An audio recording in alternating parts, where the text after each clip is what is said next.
Okay, so today what we're going to do is we're going to actually be able to solve these probability problems. All right, we're actually going to be able to solve these probability problems. Yesterday we talked about setting them up and knowing the difference between dependent and independent, but today we're going to actually solve them. So I'm not going to worry too much about that question. What I do want to talk about is with independent, remember we're going to put back or replace, and that's why our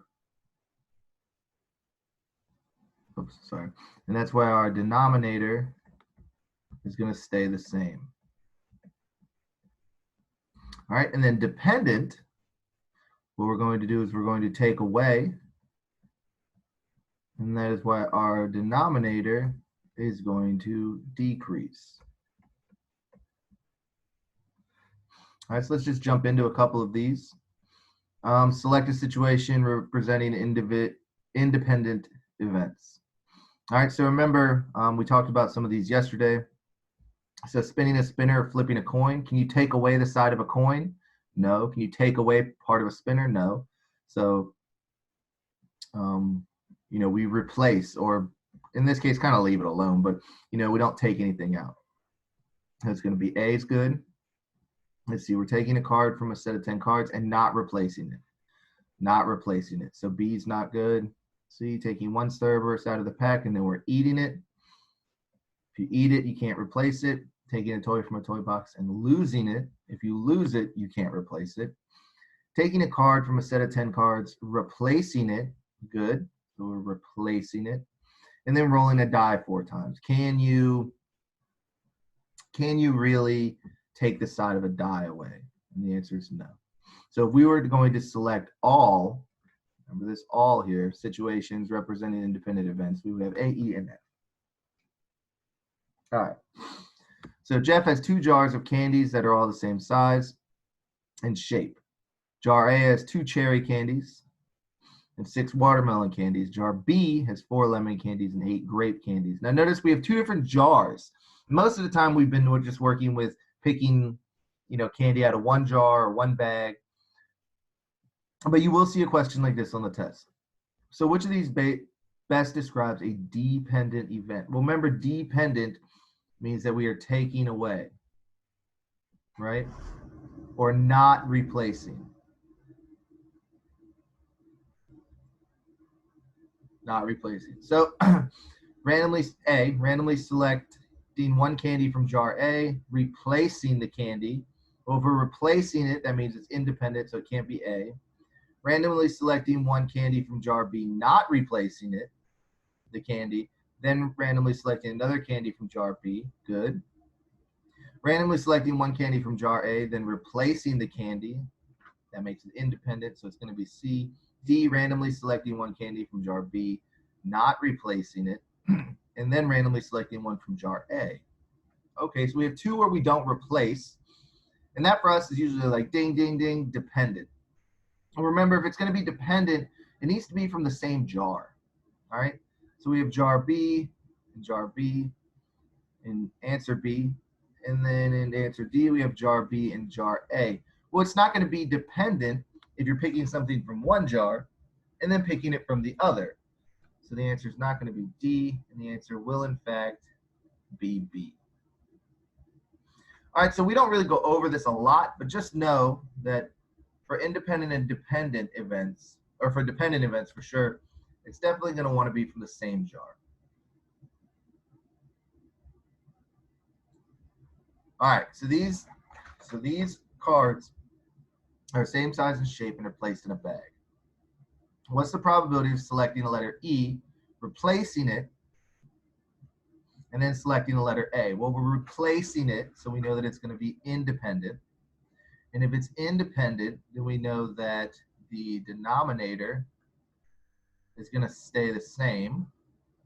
All right, so let's set up our fractions here. I guess we'll do them right here. All right, we're going to have this times this. Well, what is our denominator going to be? Well, there's 1, 2, 3, 4, 5, and 6 cards. So both of our denominators are going to be 6. All right, then it says that we are going to select the letter E. Okay, so we're going to select our letter E and then select letter A. All right, well, how many E's do we have? We have one E. And how many A's do we have? We have one A. All right, and then all we have to do is multiply. Remember, when you multiply fractions, you multiply the numerators. So 1 times 1 is just going to give you 1. And then you multiply the denominators. So 6 times 6 is just going to be 36. You'll see your answer is C. All right, let's try another one. Harrison has a bag of Jolly Ranchers, which contains the following flavors: 1 grape, 1 watermelon, or sorry, 1 grape, 2 watermelon. Weird. 1 grape, 2 watermelon, 3 green apple, 4 blue raspberry. What is the probability Harrison will randomly select a watermelon Jolly Rancher, eat it, and then select a green apple Jolly Rancher? So we know this is dependent, which means that our denominator is going to decrease. All right, so what we're going to do is we're just going to set up our fractions. Well, how many total Jolly Ranchers does he have? Well, it doesn't give us right away, so we're going to have to actually add them up. So we have 1 plus 2, we have 1 plus 2 plus 3 plus 4, and that's going to equal 10. Well, the reason why our second denominator is going to decrease by 1 is because we're picking a random 1 and then taking it out and not putting it back. So that's 10 minus 1, 10 Jolly Ranchers minus the 1 Jolly Rancher we took is going to make the second denominator 9. All right, now we need to look into the question and see what they're asking. He selects, what's the probability Harrison will select a watermelon Jolly Rancher and then an apple Jolly Rancher? So we have watermelon and we have apple. Well, how many watermelon Jolly Ranchers do we have? We have 2. How many green apple Jolly Ranchers do we have? We have 3. All right, and again, this is what we're learning today. I just want to point this out. Being able to create these 2 fractions, right? Knowing that this is a dependent probability, knowing that the denominator decreases, and then being able to select the 2 watermelon, because we have 2 watermelon in the pot, and then 3 green apple, right? That's what we're learning today. Being able to multiply fractions is something that you guys should know how to do, but I will show you a little trick. So 2 times 3 is just going to be 6, and 10 times 9 is going to be 90. Some of you guys can say, oh, I know that both these numbers are divisible by 3 or 6 or 2, which are all true. So let's go ahead and just do the easiest route. Both these are divisible by 2 because they're both even. So we're reducing our fraction. So 6 divided by 2 will be 3. 90 divided by 2 will be 45. All right, and then you can tell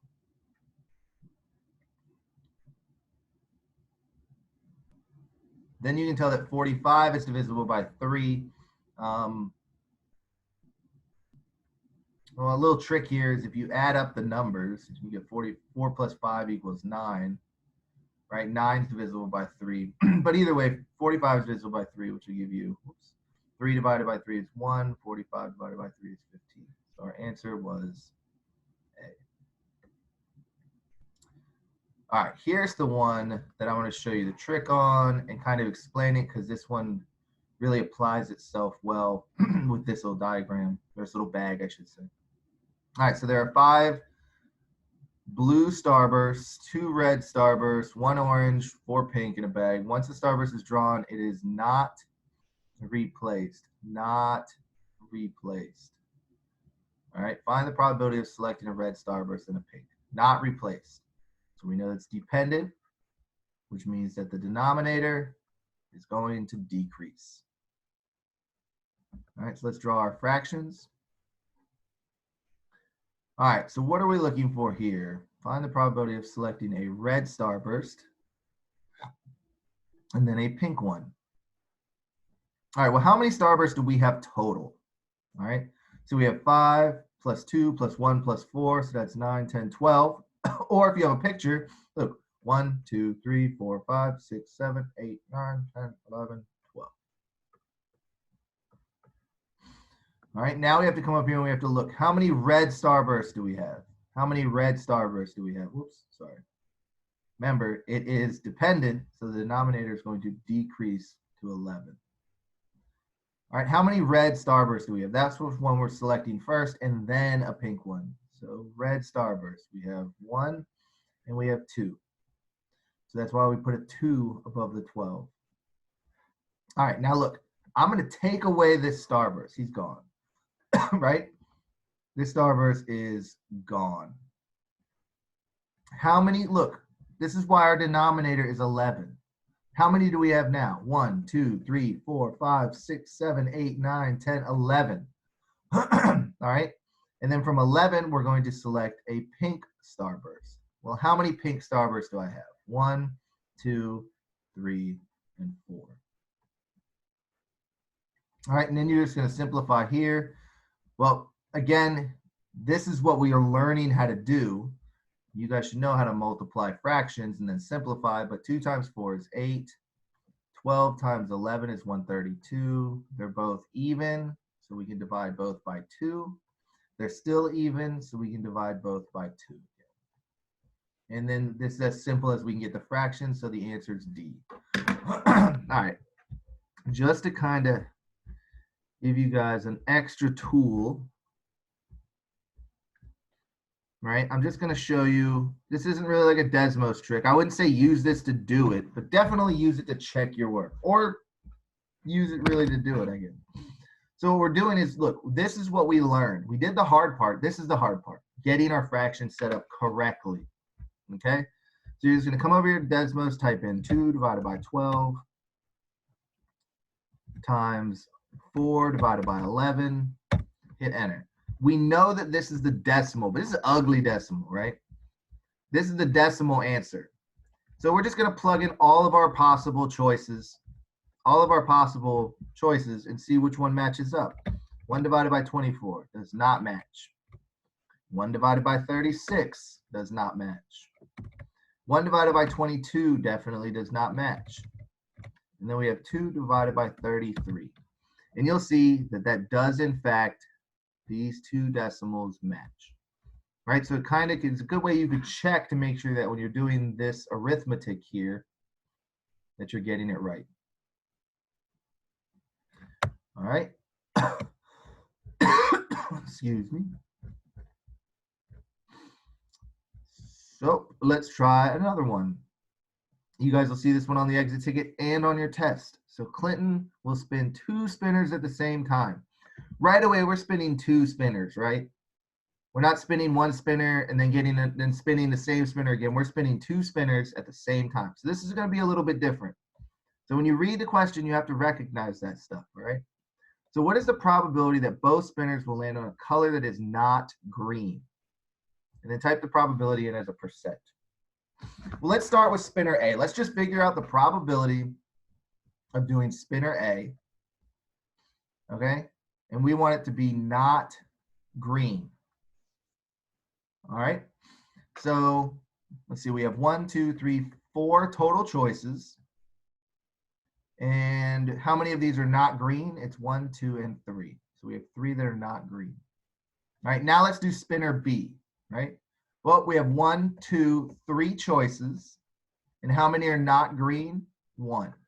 I would like to note that I know that the spinner line is right here, but this is 3 different sections just because it's green, green. Don't let that trick you into thinking that that's 2. Because remember, spinners should always have equal pieces. Like this one's cut into quarters, right? 1 quarter, 2 quarters, 3 quarters, 4 quarters. Just like this is cut into 1, 2, 3 thirds. Okay? So make sure you don't make that mistake. All right, from here we just have to multiply. And what you'll get is 3 over 12. And if you were to put that in Desmos, you would get 0.25. And if you were to use, we learned earlier in the year, the double dip method from decimal to decimal to percent, we'll have 25%. All right, and your answer would be B. All right, jasmine has 12 roses in a vase. Two yellow, 3 pink, 3 white, 2 red. What is the probability jasmine randomly selects a yellow rose, replaces it, and then a white rose? All right, so a couple of things you just want to make sure you do first. First, we are replacing it. That means it's independent, which means our denominator stays the same. All right. Well, we know how many roses we have. It says so in the problem, 12. And if you add these up, you'll get 12. Actually, if you add those up, you won't get 12. You'll get 10. I gotta fix that. But anyways, it tells us that it's 10. So obviously there's 2 more roses that we don't know about. All right, so we have 12 in the denominator, 12 in the denominator. What is the probability that jasmine selects a yellow one and then a white one? Well, how many yellow ones do we have? We have 2. So we have 2 yellow. And how many white ones do we have? We have 3 white ones. All right, and again, this would be a good one that you could just throw into Desmos. But if we were to simplify, you have 2 times 3, which is 6. 12 times 12 is 144. You'll notice that both of these are even. So we would have 3 times 72. And you can notice that 72 is divisible by 3. So that'll give you 1 times 24, I believe. Good, and our answer is going to be C. All right, last but not least, this one's a little tricky as well. Again, this is all about reading. So let me go ahead and draw something real quick. I have 1, 2, 3, 4, 5, 6, 7, I think. And 3 red, good. 1, 2, and 3. So you will see a question like this. There are 3 red ornaments, 7 gold ornaments in a box. What's the probability of selecting a red ornament, not replacing it, and then selecting another red ornament? So we're selecting 2 red ornaments now. So that's going to change the way that we do this. All right, so let's start off with our fractions. Well, we know that we're not replacing. Oops, I didn't circle the not replacing, which means that this is going to be dependent, which means that our denominator is going to decrease. All right, so we know that we have 3 plus 7. So we're going to have 10 to start. And then our second pick, we're only going to have 9 left. Well, it says we're looking for a red ornament and then another red ornament. All right, well, here's where we're looking. So for originally, we have 3 red ornaments. On our second pick, though, we already took 1 away.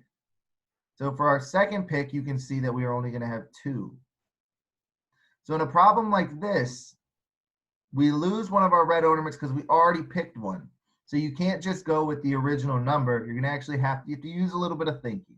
All right. So if we started with 3, and we had this third red one, imagine that's red. And then I already picked 1, so he's gone. Well, now I only have 1, 2, 3, 4, 5, 6, 7, 8, 9. So I know my denominator is good. And then look, I only have 1, 2 red balls or ornaments or whatever. All right, so again, from here, we're just multiplying fractions. So numerator times numerator is 3 times 2 is 6, 10 times 9, denominator times denominator would be 90. And actually, we had a very similar fraction, same fraction. So if we divide the top and bottom by 2, we get 3 divided by 45. And you'll know that 45 is divisible by 3, so you have 1 divided by 115. That's the probability. Out of 10 ornaments, you're going to select 1 red one and then select the other red one or another red one. So, all right, so that's it. If you have any questions, send me an email. Test on this is in 2 weeks, so no rush. Or next week, I should say. So, have a good rest of the day, and I'll see you tomorrow.